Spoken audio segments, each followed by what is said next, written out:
Hi there, it's Louise with you on behalf of Colour Blast today, and I'm sharing a scrapbook layout process video that I've created using a couple of the colour pastes as the main feature for the page. So I've titled this layout So Much Fun, and I'm going to use an interesting technique, sort of like masking, and I'll talk you through it here on the video. First thing I've done is taken the pattern paper for the background, and I'm going to apply the paste firstly just with a spatula in a freestyle sort of way. So no stencil, just spreading it around sort of like acrylic paint on the page. Off camera I've added some adhesive and I'm going to mount that onto the background 12 by 12 cardstock. Now, these chipboard frames, I'm going to simply give a coat of black gesso. So I really like how black gesso looks on chipboard. I think it really gives a striking effect and helps just emphasize not only that chipboard but the elements around the page as well.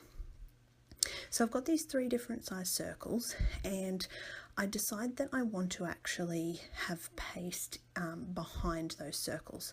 So there's a couple of ways that you could do this. You could apply the paste onto the paper and then cut around the circles and mount them on top of that pasted paper for your layout, but what I decided to do was to trace around the circles, cut the holes, and then use those as a template.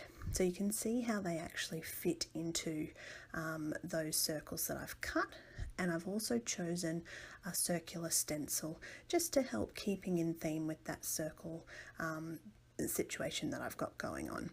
So this colour paste that I'm using is the Envy. So I've used Sunshine in the background and then Envy around the circles with the stencil. So as you can see, it does have a little bit of leakage, but for me personally, that doesn't bother me in the slightest. You know, when you're using paste and mediums, you are going to have a little bit of mess. So for that little area that showed outside of that template, that certainly doesn't bother me. Now I've gone ahead and off camera I've done the other two circles featuring the exact same process and allowed them to dry naturally. So basically while I'm working on this page, I am going through adding the paste, I'll pop it aside and I'll go and work on something else until it's dried and I can come back to it again.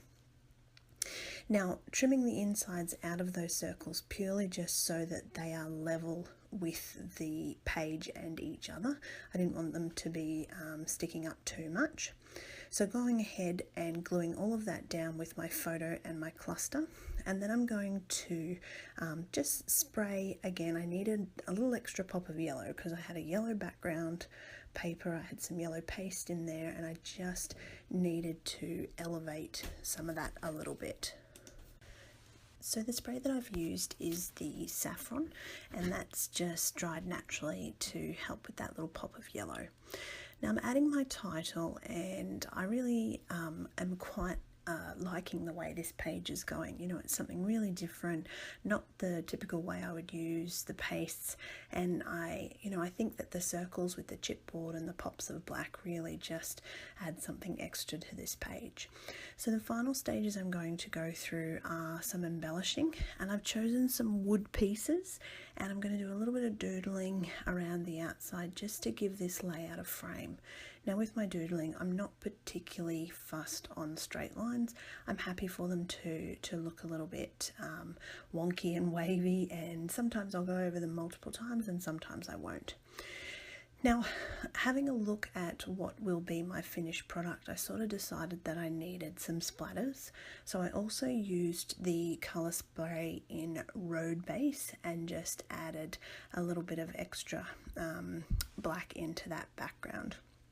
Finally, gluing on a couple of little turquoise coloured sequins to match in with that Envy paste and finishing off this page.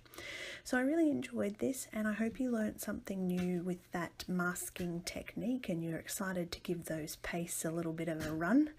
Thank you so much for watching, of course, featuring Colour Blast products in this video, and don't forget to subscribe.